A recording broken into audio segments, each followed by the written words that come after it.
الحمد لله نحمده ونستعينه ونستهديه ونعوذ بالله من شرور أنفسنا وسيئات أعمالنا. We praise Allah, seek His guidance and help, and we seek refuge in Allah from the evil of ourselves and the consequences of our wrong actions.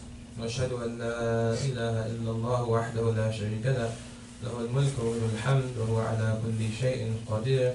وأشهد أن سيدنا وعظيمنا وحبيبنا وقائدنا وقرة أعيننا محمدا عبده ورسوله وصفيه وخليله وحبيبه.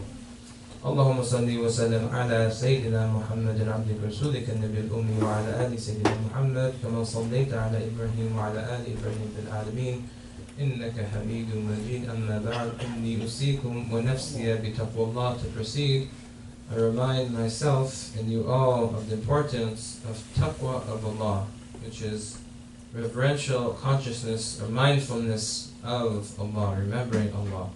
قال الله تعالى يا أيها الذين آمنوا اتقوا الله حق تقاته ولا تموتن إلا وأنتم مسلمون. Allah Most High says, believers, O you who believe, have taqwa of Allah with the taqwa due to Him, and do not die except as believers, as Muslims.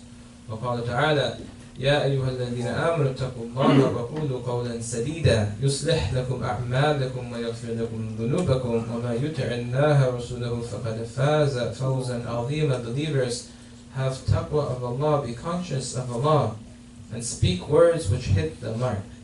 He will amend for you your deeds and forgive you your wrong actions. All who obey Allah and His Messenger have attained a great attainment. As many of you know, or as you all know, is that we have entered into the month that directly precedes the blessed month of Ramadan. We're less than 30 days away from the month of Ramadan, and this is the month of Sha'ban. And the Prophet ﷺ, he used to honor this month, and he used to pray for blessings in this month. He used to say, Allahumma barik lana fi Rajabina wa Sha'ban. Allah bless us in the month that preceded and in this month, and let us reach Ramadan. And as we know, on the 15th of this month is what's known as the 15th of Sha'ban, and that this is in general a blessed month and a good opportunity for us to prepare our hearts for Ramadan. However, there's another important occurrence that occurred, according to a lot of the majority of the scholars, that occurred during this month of Sha'ban. And that's why, because of this occurrence, some of the scholars say that the month of Sha'ban, they say it's the Prophet's month. It's the Prophet's month. Why? Because this specific verse, this momentous verse, was revealed in the month of Sha'ban. What is the verse? We all know. إِنَّ اللَّهَ وَمَلَائِكَتَهُ يُصَلُّونَ عَلَى النَّبِيِّ. Verily Allah and all of His angels, they send blessings on the Prophet ﷺ. يَا أَيُّهَا الَّذِينَ آمَنُوا صَلُّوا عَلَيْهِ وَسَلِّمُوا تَسْلِيمًا. Oh, you who believe, believers, follow suit. Send blessings for him and ask him for complete peace and safety for him. And that if you look at the nature of this verse, or if you look at the nature of this command, you'll find that it's unique. Because all the other commands you find in the Quran is that Allah addresses the believers directly and commands them. Ya ayyuhalladhina amanu, ya ayyuhalladhina kutiba alaykum as-siyam, ya ayyuhalladhina, oh you who believe, believers. But this verse is different. Because Allah makes a declaration first. And He says, verily Allah and His angels do the act. Oh, you who believe, follow suit. So it's as if Allah is saying to us, is that Allah honors the Prophet ﷺ. All of the angels, they honor the Prophet ﷺ. Oh, you who believe, here's an opportunity for you to partake in this honor. And what does it mean when we say Salāt ala Nabi, sending blessings upon the Prophet, sending benedictions upon the Prophet, Durood ala Sharif, Durood, Salāt ala Nabi? What does that mean? Is it just a matter of saying words? Of course it's not just a matter of saying words, it has a reality.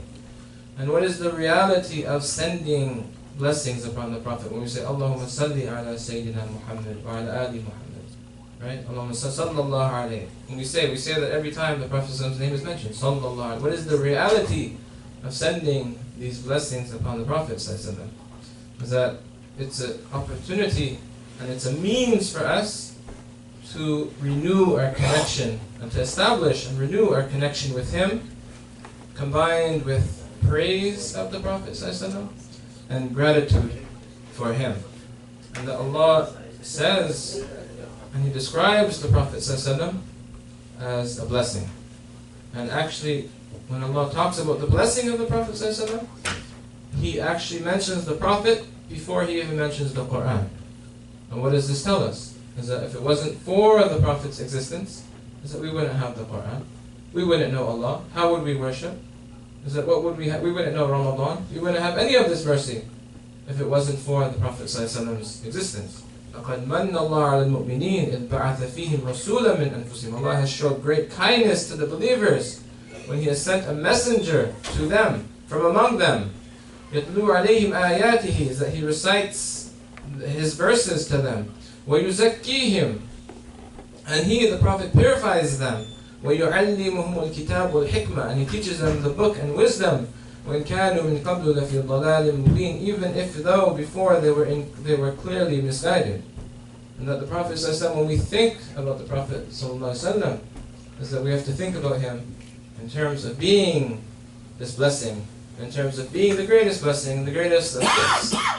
What is the quintessential attribute of the Prophet ﷺ? If someone to ask you, how would you describe the Prophet in one word? What would you say? What's that quintessential essence? Is that it's right there in the Quran? وَمَا أَرْسَلْنَاكَ إِلَّا رَحْمَةً لِلْعَالَمِينَ. As Allah says, we haven't sent you except. So first is a negation. We haven't sent you except as a mercy. For who? For the believers? No, not just for the believers. For alameen, everything in existence. Everything in existence. The alameen, all of the world. Everything in existence. And we don't even know what the meaning of that is. We know the mercy of the Prophet ﷺ with regards to the believers. What is the mercy with other things in existence? We don't even know the meanings of that. Right? And especially in our times of confusion and doubts, is that we want to be connected to the Prophet ﷺ. We want to follow in his footsteps. We want to think the way that he thought. We want to see the world the way that he saw the world. We want to view reality the way that he saw reality. We want to follow suit. And there's different ways that we connect to the Prophet ﷺ. One of the important ways is that we read his biography. We read his shama'at, we read his special qualities. We read the mercy that he had. We read about him. That's one of the ways of connecting to the Prophet ﷺ. But one of the best and surest ways of establishing this connection with the Prophet ﷺ is sending this blessings, these benedictions, these salawat, these durood upon the Prophet ﷺ. If you want to get to know somebody, right, what do? You think about them. You spend time with them. You invest in that relationship. Right? They say, generally speaking, if you want to know if someone likes you or not, ask yourself, do you like them? Generally speaking, if you like them, they actually like you. And this salah, sending these benedictions upon the Prophet, is that means for us. Is that establishes our connection with the Prophet ﷺ. And we all have to have not just a general connection, but a very intimate and very personal connection with the Prophet ﷺ. And unfortunately, there's sometimes these kind of misconceptions where in people's minds they just kind of think, oh, Muhammad, he came and he gave a message and he passed away and that's kind of the end of it. Hasha, that's not how it works. Is that the Prophet ﷺ, even before, he's the one who offered us the connection. Look at this hadith. Look at the Prophet. Look how he speaks to us. Look at this hadith. He says, وَدَدْتُ أَنَا قَدْ رَأَيْتُ إِخْوَانِنَا. He says, I long that I can see my brothers. Okay? And he's sitting with the companions, and the companions, they say, obviously, I thought, are we not your brothers? And he says, بَلْ أَنْتُمْ أَصْحَابِ, you are my companions. Who are my brothers? إِخْوَانِنَا الَّذِينَ لَمْ يَأْتُوا بَعْدِ. Is that my brothers are those who are yet to have come. So the Prophet ﷺ, he's the one who's extending his hand, this invitation for this connection, and it's just a matter of us responding and taking this invitation and making good of it. And this idea of having a connection, this idea of having love, is one of the most important foundations of our religion. is that if we have outward appearances and we don't have any meaning of connection to Allah and His Messenger, and any meaning of love, then we really don't have anything.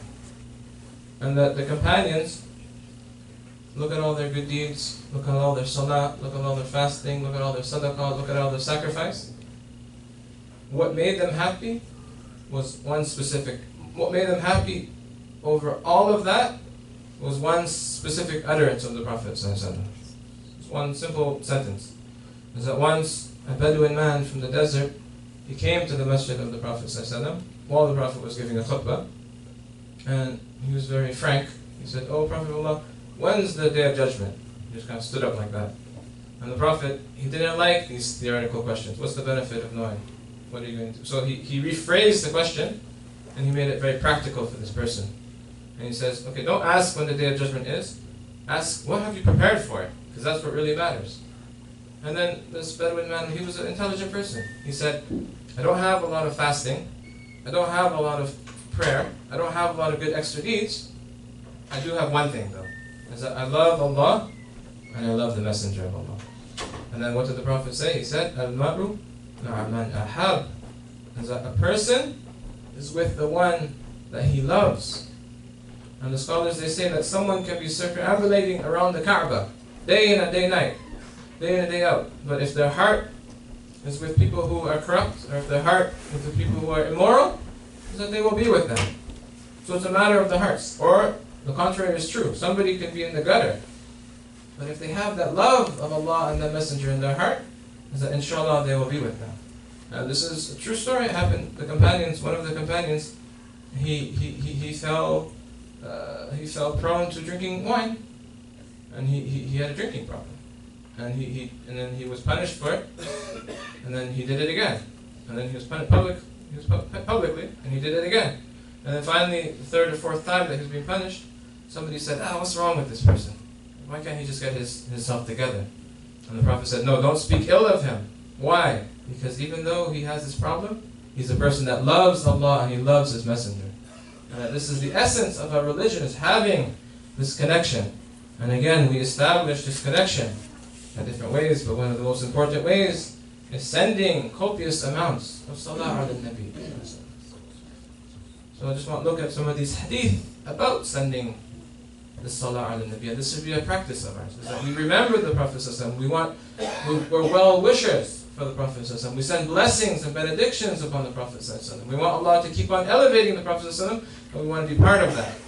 And so the Prophet ﷺ, he said that whoever sends man salla alayhi salatun wahida, whoever just sends one durood, one salawat upon me, what happens? What's the effect of that? Just one, takes 10 seconds. 1 second. Allahumma salli wa sallim alayhi. Khalas. One. You say that one time, is that Allah sends 10. Sallallahu alayhi ashra salawat. Allah sends that blessings back to him tenfold. Tenfold, right? And what is the meaning? If you think about the reality behind it. If Allah is sending, if you're receiving blessings from Allah directly, right? What's your state going to be like? You think you're going to be like someone who is not receiving the blessings of Allah? And then he said, ashra salawat wa hutiyat anhu ashra khatiyat. And that just by sending that one Salāt al-Nabi, is that 10 sins or 10 wrong actions are removed. And then rufi'at lahu ashra darajat, and that he will be promoted 10 stations. He'll be raised 10 levels just by sending the Salāt al-Nabi.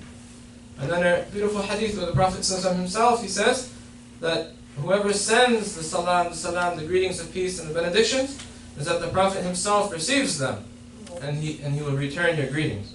And that this is hadith that Allah has commissioned or appointed angels who go around the earth conveying to me the salams of my nation. And another hadith is that there's no one who sends salams upon me, but Allah will restore my soul to me such that I may return His salams to him. So this is your connection. This is your connection. Sending Salāt al-Nabi. Is that this is a means to drawing closer to the Nabi. The beautiful hadith called أَوْلَ النَّاسِ بِي يَوْمَ الْقِيَامَةِ أَكْثَرُهُمْ عَلَيَّ السَّلَامِ. Is that the closest person to me, the closest people to me on the day of resurrection will be those who sent the most amount of Salāt al-Nabi upon me. Is that this is a way to get your du'as answered. Another hadith is that it says that dua is suspended between heavens and earth, and that nothing takes that away until Salāt ala Nabi is stated. And that this is one of the greatest actions, and some of the scholars, they say that the greatest action is actually sending the Salāt ala Nabi. Why? Because again, it's the only command that Allah initiated Himself. Inna Allah wa malaikatahu yusalluna alayhi. All other commands, it's a direct address, second person. For this, Allah makes a statement first. Allah sends. So what can be better than doing, obviously, without any anthropomorphism, what can be better than doing what Allah initiates Himself? So may Allah give us the tawfiq and the connection with the Prophet ﷺ, and may we be amongst those who always remember the Prophet ﷺ and always send copious amounts of Salāt ala Nabi ﷺ.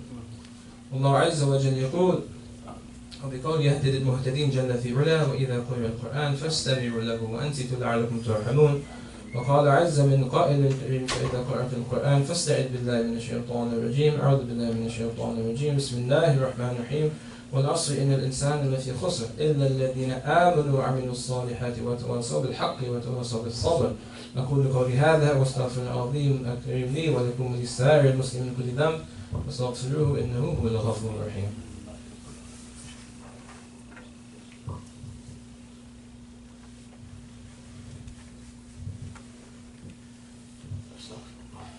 الحمد لله رب العالمين والعاقبة للمتقين ولا عدوان إلا على الظالمين وأشهد أن لا إله إلا الله وحده لا شريك له وأشهد أن محمدا عبده ورسوله صلى الله عليه وعلى آله وصحبه وسلم تسليما.